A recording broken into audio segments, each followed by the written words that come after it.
Bonjour Famara Diédhiou. Oui, bonjour, bonjour madame. Voilà, Famara Diédhiou, vous faites partie des agents recrutés dans le cadre du projet Xëyu Ndaw yi. Récemment, vous avez adressé une lettre au Premier ministre du Sénégal, Ousmane Sonko, par rapport à votre situation. Quelle est votre situation actuelle? Qu'est-ce que vous réclamez exactement? En fait, merci madame. Et je voulais vraiment, par la voix de notre collectif, nous voudrons vraiment attirer l'attention des autorités, particulièrement le président de la République, le Premier ministre, vraiment par rapport à notre situation. Oui. Pour vous dire que nous vivons une situation très difficile. Depuis maintenant, en mars 2022, pour vous faire par rapport à l'historique. Vous pouvez expliquer largement le problème. Voilà. Je vais vous faire l'historique de notre situation.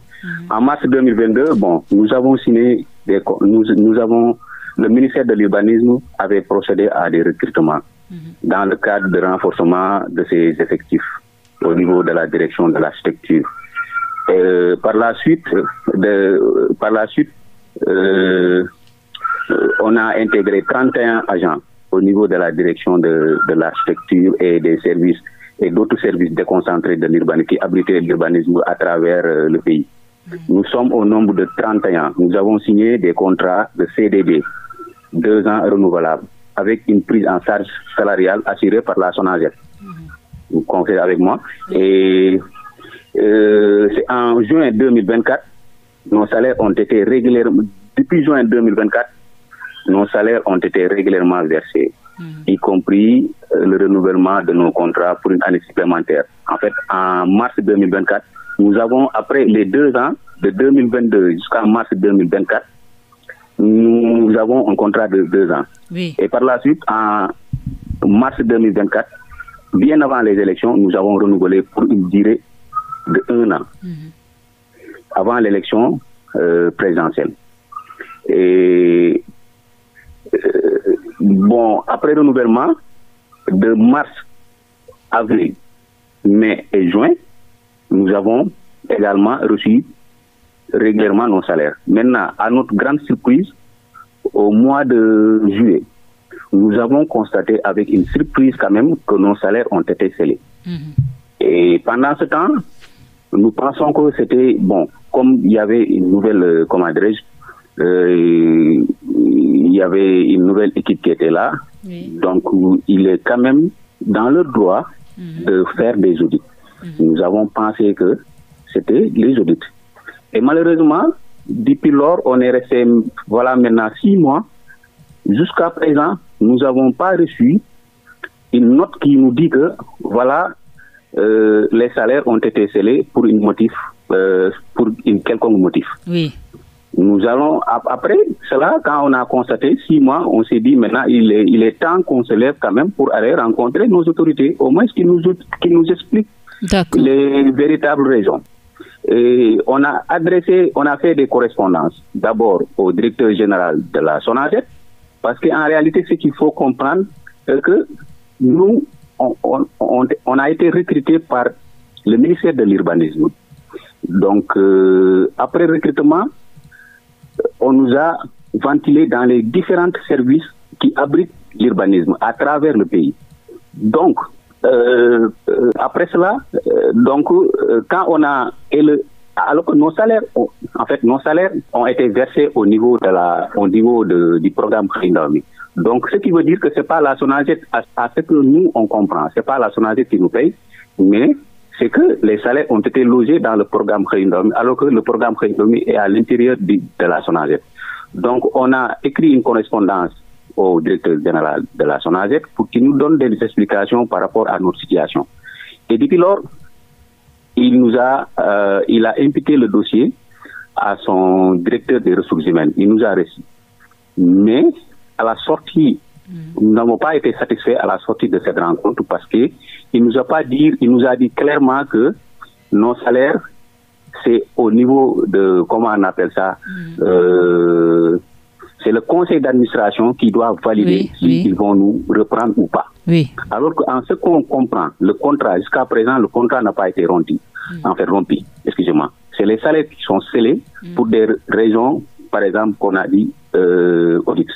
Mais les contrats sont toujours en cours. Donc, il nous dit que c'est au conseil d'administration de valider s'ils vont nous payer ou pas. Et depuis lors, on est resté jusqu'à présent rien. Et on est allé également voir le directeur de l'urbanisme également, parce que la situation l'y a dépassé. Donc, parce que c'est pas l'urbanisme qui nous paye, c'est la SONAGED qui nous paye. Donc, après plusieurs contacts, on a rencontré également le directeur de cabinet du ministre. Lui également, il nous a dit qu'il va essayer de parler avec le directeur général de SONAGED. Et il nous a demandé pendant ce temps de les apporter des preuves qui montrent que est-ce qu'effectivement, nous avons les profils qu'on a réclamés pour voir nos CV et nos diplômes, est-ce que nous avons vraiment le profil? Les 31 agents, pratiquement, tout le monde a donné tous les documents demandés. Oui, ils ont donné tous les documents demandés. Et dans ces 31, moi, personnellement, en ce que je sais, il n'y a pas quelqu'un, en fait, parce que j'entends des gens qui disent que c'est des recrutements politiques. Non, je refuse cela.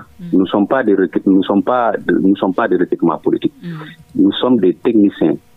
Nous avons été à l'école, nous avons été formés, nous avons nos diplômes et je pense que nous sommes des Sénégalais. Donc, au retour, nous devons droit à un emploi. Maintenant, ces contrats, en fait, ce ne sont pas des nouveaux contrats, c'est des contrats de renouvellement. Donc, c'est en 2022 qu'on a signé des contrats. Donc, c'était des renouvellements. Donc, je pense qu'à ce point, il ne devrait pas vraiment avoir de problème. Maintenant, s'il y a des problèmes, peut-être c'est le régime qui était là, peut-être qu'il n'avait pas respecté les procédures. D'accord. Mais quand quelqu'un vient, par exemple, demander un emploi, je pense que, est-ce que ce dernier peut être là à vérifier si le contrat est bon ou pas bon? Je pense que c'est les autorités qui sont là, les autorités de la SONAGED, c'est eux qui devraient vraiment corriger.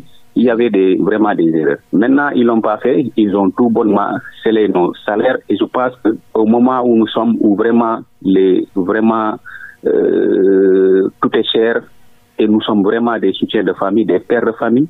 Et vraiment, si on arrive maintenant à vraiment soutenir, à vraiment se tenir debout jusqu'à 6 mois sans salaire, on doit payer des lois et qu'on soit donc, vraiment... socialement, vous vivez la situation très difficile. Mais nous vivons dans des situations très difficiles. Et je vais vous révéler une chose. Au moment où je vous parle, je suis comme ça dans mon bureau. Vous continuez à travailler? On continue à travailler parce que nous, on se dit que nous ne devrons pas, c'est ce que je dis souvent à mes collègues. Je dis que nous ne devons pas vraiment battre jusqu'à ce qu'on en arrive à là et qu'on va vraiment se mettre vraiment à combattre qui que ce soit. Nous sommes des patriotes, nous sommes des Sénégalais, donc nous devons vraiment contribuer à ce qui va faire avancer ce pays.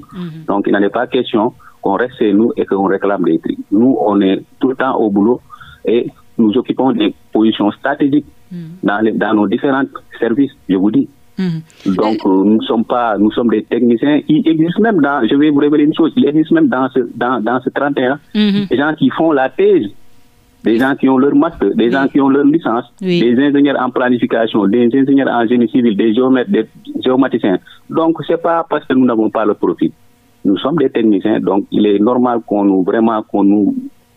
Et vous avez adressé récemment une lettre au Premier ministre. Est-ce que vous avez sa réaction par rapport à cette lettre? Non, pour l'instant, on comprend la situation parce que la lettre, on l'avait écrite c'était le 9 décembre. Bon, après, entre-temps, il y a le DPG et consorts. Peut-être c'est ce qui a fait que jusqu'à présent, il nous a, parce qu'on comprend que le PM est tellement chargé. Donc, nous vraiment, on croise les bras et vraiment, nous demandons vraiment à ceux qui nous reçoivent, vraiment qu'on l'explique notre situation parce que vraiment, nous sommes des Sénégalais et nous devons vraiment, si on ne peut pas nous donner de l'emploi, mais quand même les emplois que le SONAGED a trouvé sur place, c'est vraiment de les consulter, mais pas de couper comme ça des contrats comme ça. Est-ce que vous avez un plan d'action, Famara Diédhiou, après cette lettre? Est-ce que vous comptez organiser une manifestation ou bien? Bon, en fait, pour l'instant, c'est pas encore à l'ordre du jour. On est en train vraiment de vraiment essayer d'appeler vraiment à la retenue, vraiment d'essayer de voir vraiment avec nos autorités quelles sont les voies et les moyens vraiment pour résoudre ce problème. Mais pour l'instant, faire des sittings, vraiment, c'est pas encore à l'ordre du jour. En fait, c'est pas encore discuté dans notre groupe. Voilà. Mais pour l'instant, ce qu'on fait, c'est demander solennellement au président de la République, à son Premier ministre de vraiment venir en aide de ces braves travailleurs de l'administration. D'accord. Merci Famara Diédhiou d'avoir répondu à nos questions, Famara. Oui, merci. Voilà. C'est à moi de vous dire merci. Merci pour la disponibilité.